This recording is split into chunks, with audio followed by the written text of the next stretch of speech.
So one of the biggest problems that we've had at our practice recently is when people have been coming in saying how hard it is to find a good GP. They can't get in with their GP. They don't feel like their GP is listening to them. They're misdiagnosing them. They're just trying to prescribe medication. So what I thought is I'd make this video, also supply you with a handout or a bit of content about how you can actually prepare to see your GP for the next appointment, and also just give you a bit of insight about what have these guys been going through since COVID hit. So when COVID hit a few years ago, all our GPs had to do a huge amount of extra training, not only to work out how to do vaccinations, how does the vaccinations affect you, and then they had this massive influx of people coming to see them going, I can't get vaccinations, I'm going to have all these reactions and stuff. And that's mixed in with them diagnosing people with cancer every day, car accidents, being overweight, mental health. So an amazing fact is that in America, what they found is that 90% of people that completed suicide saw their GP 9 months before they actually did it. And the problem is that we've got this issue with bulk billing at the moment where people are seeing their GPs going, I want to be seen for free, which is like really hard because those appointments then are only 5 to 10 minutes. And then you want to talk about huge life-changing things and your GP is just like, well, here's medication or this is what you need to do, and it's no real depth, right? So the tips that I'm going to give you is going to help you out with that as well. But I also want you to remember that your GP is a human. They're a person that have studied for 8 years. Their student loan will be $200,000 plus. They have families.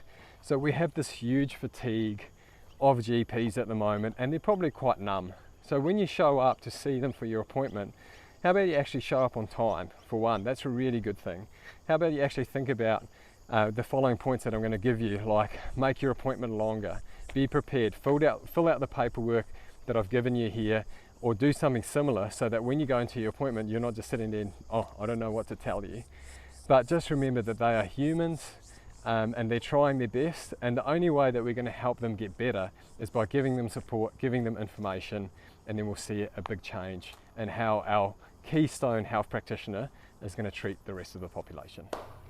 So if you know you're going to end up in a clinic room like this and you've got lots of problems, the first thing you need to do is call your GP, make your appointment longer so that you've got enough time to actually talk about everything that's bothering you in life that's medically related to your health.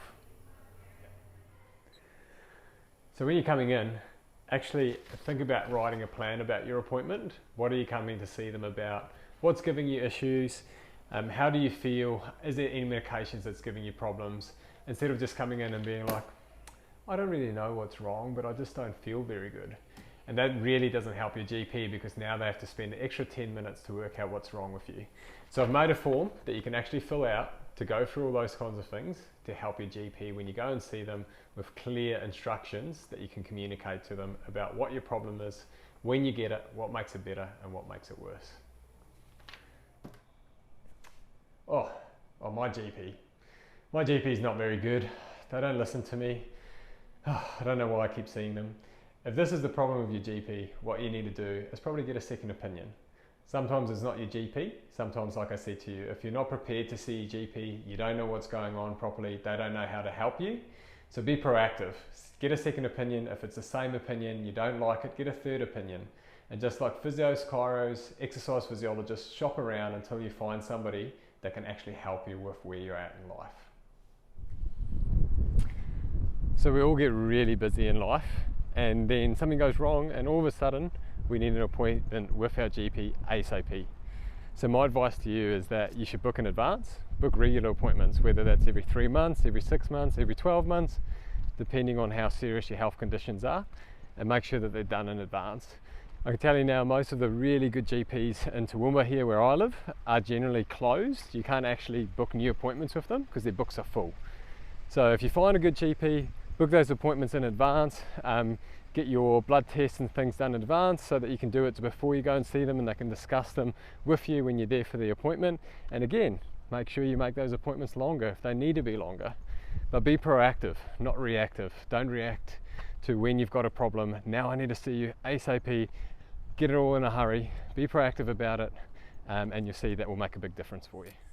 And finally, be proactive about your health. If you're seeing a physio, chiro, exercise physiologist, an osteopath, something similar, and they're a reactive practitioner, which means that you go and see them when you're injured, and that's the only time you're seeing them. You probably need to look for somebody that's going to be proactive about helping you be injury-free in the future.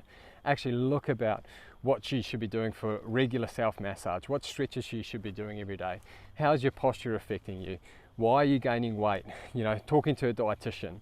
Don't just leave that up to your GP to do it, or when you see your GP, go to them, hey, who would you recommend for me to see?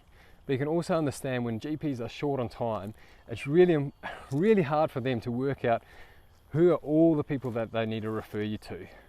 So talk to your family, talk to your friends and go, hey, who are you seeing? What are you doing to help you learn more about your own body? So my website, which is called Physio-theory, physio-theory.com, is designed to help people actually learn about their bodies, how to self-manage, and also about who they need to go and see for what they need to see them. So jump online there, watch the full video. I hope you found this useful. If you have, share it, and remember that our GPs are only trying to do their best job. See ya.